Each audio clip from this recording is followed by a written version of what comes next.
Channel को subscribe जरूर करें ताकि आपसे हमारे मजेदार कार्टून कभी ना छूटे। मध्य प्रदेश में पाली नामक गांव से निकलकर दीपक शहर पढ़ने जा रहा था, एक अभियंता बनने की उम्मीद लेकर। दीपक के पिताजी सरकारी नौकरी करते थे, पैसों की भी कोई कमी नहीं थी, जिस कारण माली रूप से दीपक एक संपन्न परिवार का लड़का था। बेटा छुट्टी पर वापस आ जाना घर, खाना समय पर खा लिया करना और अच्छे से पढ़ाई करना। ठीक है पापा, आप बिल्कुल भी चिंता मत कीजिए, मैं वहाँ अच्छे से रहूंगा और आपको फोन करते रहूंगा। अच्छा अब मैं चलता हूँ, वरना मेरी शहर जाने वाली बस निकल जाएगी। बेटा पैसे अच्छे से रख लियो ना, कम पड़ जाए तो जरूर फोन करना। मैं बैंक जाकर और पैसे तुम्हारे खाते में डलवा दूंगा। किसी जरूरत के लिए खुद को तकलीफ मत देना। अभी तो काफी पैसे हैं पापा, आगे जैसी जरूरत होगी आपको बताऊंगा। अच्छा मैं अब जाता हूँ। ठीक है बेटा, ख्याल रखना अपना। जब बेटा नजरों से कहीं दूर जाता है तो हर माँ बाप को उसकी फिक्र होती है। दीपक के पिता भी उसकी फिक्र कर रहे थे। बचपन से ही पढ़ने में होशियार दीपक का दाखिला शहर के सरकारी महाविद्यालय में हुआ था। वो पहली बार अपना गांव घर छोड़कर शहर जा रहा था। बस में बैठे बैठे दीपक अपने गांव को पीछे छोड़ता हुआ देख रहा था। उसे अपने गांव के सारे नदी, तालाब, खेत, खलिहान, मैदान सब पीछे छूटते हुए नजर आ रहे थे, जिन जगहों पर दीपक ने अपना बालपन बिताया था। नदियों में तैराकी सीखी थी, तालाब में मछलियां पकड़ी थीं, खेतों से गन्ने तोड़कर खाए थे, मैदानों में अपना बचपन गुजारा था, सब पीछे छूट रहे थे। दीपक भी इन बातों को सोचकर भावुक हो रहा था। अलविदा मेरे प्यारे गांव, छुट्टियों में फिर मुलाकात होगी। 10 घंटे के बस के सफर के बाद शहर आ गया। शहर पहुंचकर दीपक को नए दोस्त मिले, नया समाज मिला, नई जगह मिली, जहां वो अपने पढ़ने के लिए माहौल तैयार कर रहा था। मेरा नाम मयंक है, यही शहर में मेरा घर है। मैं तुम्हारे साथ इसी महाविद्यालय में पढ़ूंगा। अरे वाह, एक से भले दो। मुझे यकीन नहीं हो रहा कि इस अनजान शहर में मुझे भी दोस्त मिल जाएगा। दोस्तों की कोई कमी नहीं दीपक, आओ मैं तुम्हें मेरे और भी दोस्तों से मिलवाता हूँ। ये है हर्षित, ये नंदन है, ये सावन और ये अतुल हैं। कैसे हो दोस्तों? अच्छा लगा तुम सभी से मिलकर, हम आगे भी अच्छे दोस्त रहेंगे। आओ तुम सब भी नाश्ता कर लो मेरे साथ, मुझे भूख लग रही है। नहीं नहीं, तुम करो दीपक, हम चलते हैं। कक्षा में मुलाकात होगी, जल्द आ जाना। अभी आधे घंटे का वक्त बचा है कक्षा चालू होने में, मैं उससे पहले ही आ जाऊंगा। महाविद्यालय में अभियंता बनने के लिए गांव से शहर आए कई दोस्तों से दीपक की दोस्ती हो गई थी। दीपक सभी से मिलजुल कर संबंध बनाए रखता था, सभी से वो घुल मिल गया था। वो इतना मिलनसार हो चुका था कि किसी दोस्त की जरूरत पर कुछ पैसे की मदद आन पड़े तो वो भी कर दिया करता था। दीपक के पापा उसे पर्याप्त से अधिक पैसे कभी कभी भेज दिया करते थे, जिसको वो अपने दोस्तों के पीछे खर्च कर दिया करता था। दीपक ने अपने रहने के लिए जिस जगह कमरा लिया था, वहां से उसका महाविद्यालय 2 किलोमीटर दूरी पर था। उसे समय पर कक्षा में पहुंचने के लिए लंबी दूरी चलनी पड़ रही थी। उसने इस मसले पर अपने पिताजी से एक दिन बात की। पापा, मुझे एक मोटरसाइकिल की जरूरत पड़ रही है। मेरे कमरे से महाविद्यालय काफी दूर है, मैं आने जाने में बेहद थक जाता हूँ। ठीक है बेटा, ले लो जो भी मोटरसाइकिल तुम्हें पसंद आए, मैं तुम्हारे खाते में पैसे डलवा देता हूँ। ठीक है पापा, मैं आज ही जाकर ले आता हूँ।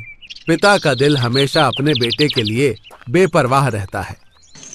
बेटा किसी भी परेशानी से ना गुजरे, इस बात का हमेशा ही ध्यान रखते थे दीपक के पापा। नई मोटरसाइकिल आ चुकी थी।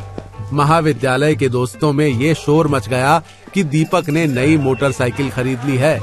धीरे धीरे दीपक अपने दोस्तों के बीच और भी ज्यादा चर्चित होने लगा। अरे वाह दीपक, तुम तो पढ़ने में होशियार हो ही, साथ ही तुम्हारे पापा भी तुम्हारी जरूरतों का कितना ध्यान रखते हैं। हाँ भाई, बचपन से ही मेरे पिताजी ने मुझे किसी भी चीज की कमी नहीं होने दी। वो आज भी इतनी दूर मेरी हर जरूरत का ध्यान रख रहे हैं। मोटरसाइकिल आने के बाद दीपक के दोस्त और ज्यादा बढ़ गए। शायद दीपक का शांत रवैया और उसका रुतबा उसके सभी दोस्तों को उसकी तरफ आकर्षित कर रहा था। पहले सत्र की पढ़ाई लगभग पूरी ही होने वाली थी। परीक्षाओं की तिथि घोषित हो चुकी थी। दीपक मयंक को गणित पढ़ा रहा था। दीपक, ये सवाल देख, ये क्या आंकड़े देकर रखे हैं और ये समीकरण कैसा है? मुझे कुछ भी समझ नहीं आ रहा है। ऐसे में तो मैं इस विषय से हाथ धो बैठूंगा। भाई कुछ कठिन नहीं है, बस समीकरण में सारे आंकड़े बैठा दो, उत्तर आ जाएगा। ये देखो, ऐसे ऐसे करना है। अरे वाह, कितना सरल सवाल है भाई। मैं बेवजह परेशान हो रहा था, तुमने तो चुटकी बजाकर समझा दिया। जब भी कोई समस्या आएगी तुम पूछ लेना भाई, मुझे खुशी होगी तुम्हें समझाने में। जरूर भाई, अब लग रहा है गणित निकल जाएगा। अरे भाई, मुझे अब तक डर लगा हुआ था। दीपक मयंक की तरह अपने सभी सहपाठियों की पढ़ने में मदद करने लगा। उसके स्वभाव में सबके लिए एक बराबर सहयोग की भावना रहती थी। सहपाठी भी अपने सवाल लेकर परीक्षा के पहले दीपक से लगातार मिलने लगे। सबको सवाल समझाते समझाते दीपक की स्वतः तैयारी हो गई और उसे अभ्यास की जरूरत ही नहीं पड़ी। पहले सत्र की परीक्षाएं खत्म हो चुकी थीं। उसका परिणाम भी आ चुका था। दीपक को पूरी कक्षा में सबसे ज्यादा अंक मिले थे। साथ ही उन सारे लोगों के अच्छे अंक आए थे जिन्हें दीपक ने पढ़ाया था। सब दोस्त मिलकर दीपक को बधाई देने आए। बहुत बधाई हो दीपक, तुमने कक्षा में सबसे ज्यादा अंक पाए हैं और हमें भी अच्छे अंक दिलवाए हैं। बहुत बहुत धन्यवाद दोस्तों, ये सब तो तुम लोगों का बड़प्पन है। चलो चलो, आज हम सभी को तुम्हें मिठाई खिलानी पड़ेगी इसी खुशी में। बिल्कुल भाई, चलो अभी चलते हैं। बोलो क्या खाओगे? लगभग आधी कक्षा दीपक के साथ मिठाई खाने के लिए हाजिर हो गई। दीपक ने भी दिल खोलकर सबकी खातिरदारी की। जिसको जो पसंद था उसके लिए वो मंगवाया गया। सबके मन की फरमाइशें पूरी की गई। धीरे धीरे दीपक पूरे महाविद्यालय में मशहूर हो गया। महाविद्यालय में पढ़ते पढ़ते समय यूं ही कब गुजर गया पता ही नहीं चला। पढ़ाई का आखिरी साल चलने लगा था। एक दिन दीपक के पास उसके पापा का फोन आता है। दीपक बेटा, तुमसे जरूरी बात कहनी है। कहिए पिताजी, क्या बात हो गई? बेटा, मुझे सरकार ने अपनी नौकरी से बर्खास्त कर दिया है। मेरी तनख्वाह बंद कर दी गई है। मुझ पर सरकारी जांच चल रही है। अब मैं तुम्हारी हसरतें शायद पूरी नहीं कर पाऊंगा। अमूमन कोई भी पिता अपनी परेशानियों को अपने परिवार से बचाकर खुद तक रखता है। दीपक के पापा की आवाज में उदासी छाई हुई थी। उनकी मजबूरी का अंदाजा इसी बात से लगाया जा सकता था कि वो जब इस बात को दीपक से साझा कर रहे थे तब बेहद ही मायूस थे। कैसे? क्या हुआ था पापा? किसी ने जाली शिकायत की है मेरे नाम से। न्यायालय शिकायत की जांच कर रही है। ये जांच कब तक पूरी होगी कोई भरोसा नहीं है।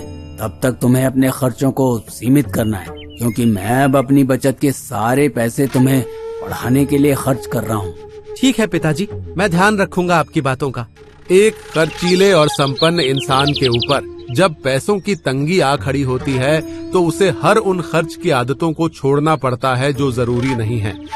दीपक ने अपनी खर्च की आदतों पर ध्यान देना शुरू कर दिया था।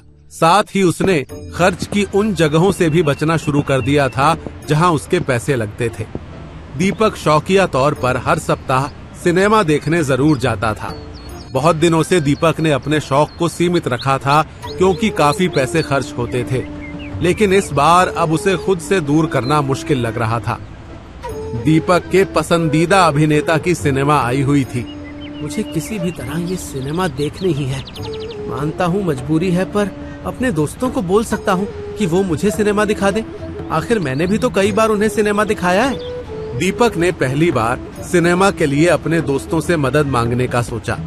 उसने अपने दोस्तों से सिनेमा दिखाने का आग्रह करना तय किया। देखता हूँ कौन कौन मुझे आज मदद कर रहा है मेरे बुरे वक्त में। मैं किसी से भी एक बार से ज्यादा नहीं बोलूंगा। दीपक ने अपने एक एक दोस्त को फोन लगाकर अपनी मंशा को स्पष्ट किया। सबको ये बात साफ कर दी कि उसके पास फिलहाल पैसे नहीं हैं। कुछ दोस्तों ने मजबूरी बताकर मना किया तो कुछ दोस्तों ने बहाना बनाकर मना कर दिया, पर 2-3 दोस्त मिलकर दीपक के साथ सिनेमा देखने जाने को तैयार हो गए। दीपक ने भी उन्हीं दोस्तों को जिंदगी भर के लिए अपना दोस्त मान लिया। आज वाकई समझ में आ रहा है कि पैसे में बड़ी ताकत होती है। कल तक जो दोस्त मेरे आसपास रहते थे वो दोस्त आज तंगी में मुझसे दूर भाग रहे हैं। समय सबकी पहचान कराता है। आज तमाम दोस्तों के बीच मेरे इन 2-3 दोस्तों ने ही मेरे दिल की हालत को समझा है। ईश्वर मुझे इस काबिल बनाए कि मैं अपनी पुरानी जिंदगी में वापस लौट सकूं। अंततः पढ़ाई खत्म करते करते दीपक को पैसों की तंगी की वजह से पापा की दिलाई हुई मोटरसाइकिल भी बेचनी पड़ी, क्योंकि उसे महंगी बिकने वाली परीक्षा सामग्री खरीदनी थी। पढ़ाई खत्म हुई, दीपक अच्छे अंकों से पास हो गया। पढ़ाई पूरी होते ही दीपक ने अपने उन सभी दोस्तों से संपर्क खत्म कर दिया जो उसकी मजबूरी में उससे दूर भाग गए थे। उसके पास सिर्फ एक लक्ष्य था कि जल्दी से कहीं पर नौकरी कर ले और अपने परिवार का आर्थिक सहयोग करे। मुझे पढ़ाने के लिए कितना कुछ झेले हैं मेरे परिवार वाले। किसी वक्त हम सभी शान और शौकत से रहा करते थे। मुझे जल्द ही हमारे पुराने हालात को वापस लाना होगा। दीपक ने गुजर बसर करने के लिए एक छोटे से निजी कारखाने में नौकरी करने का प्रस्ताव दिया था, जो स्वीकार कर लिया गया। दीपक ने अपने घर पर फोन करके पापा को ये खुशखबरी सुनाई। पापा जी, मेरी नौकरी लग गई है। तनख्वाह ज्यादा तो नहीं है, पर हमारा परिवार चल सके जितना काफी है। बहुत बढ़िया बेटा, खूब आगे बढ़ो, खूब तरक्की करो। बहुत जल्द सब कुछ ठीक हो जाएगा पापा, आप बिल्कुल चिंता मत कीजिएगा। मुझे तुम पर भरोसा है मेरे बेटे, मन लगाकर काम करना। दीपक कारखाने का सहायक अभियंता बनकर नौकरी करने लगा था। वो सुबह 7 बजे नौकरी पर जाता था तो वापस आते हुए शाम के 5 बज जाते थे। वो हर रोज नौकरी से वापस आकर अपने घर वालों से बातें करता था।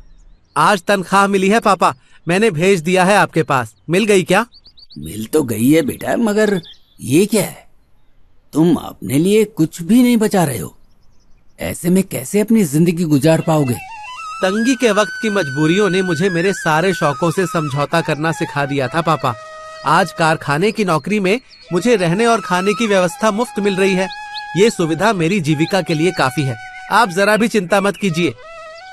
मेरा बेटा अब सच में बड़ा हो गया है। 3 साल बीत चुके थे। दीपक रोज 10 घंटे की नौकरी करते हुए अपने परिवार को संभाल रहा था। नौकरी के बाद वो सरकारी नौकरी के लिए दी जाने वाली परीक्षाओं की तैयारी भी करता था। आज उसे परीक्षा की तारीख पता चली। अरे वाह, इसी महीने परीक्षा है, वो भी इसी शहर में। बहुत दिनों के बाद इतना अच्छा अवसर मिला है। इस बार मैं ये परीक्षा पास करके दिखाऊंगा। दीपक 10 घंटे नौकरी करने के बाद रोज रात को 6 घंटे तक अपनी पढ़ाई करने लगा। उसने अपना लक्ष्य बना लिया था कि इस बार वो सरकारी नौकरी पाकर रहेगा। बेटा, कैसी चल रही है तुम्हारी तैयारी? अच्छी चल रही है पापा। इसी शहर में परीक्षा भी है। कारखाने से भी मुझे परीक्षा देने के लिए छुट्टी मिल गई है। ये तो बहुत अच्छी बात है। जाओ और मन लगाकर परीक्षा देना। मेरी शुभकामनाएं तुम्हारे साथ हैं। दीपक की परीक्षा हो चुकी थी। वो परिणाम आने का बेसब्री से इंतजार कर रहा था। आज का दिन दीपक की जिंदगी बदलने वाला दिन था। सुबह ही उसके दोस्त हर्षित का फोन उसे आया। हाँ भाई हर्षित, कैसा है तू? बड़े दिनों बाद याद किया। मेरे भाई, तुझे लाख लाख बधाई। आज खुशी का दिन है, मिठाई खाना है। बताओगे हुआ क्या? तुम अपनी सरकारी नौकरी की परीक्षा का परिणाम देख लो पहले। दीपक के परीक्षा परिणाम आ चुके थे।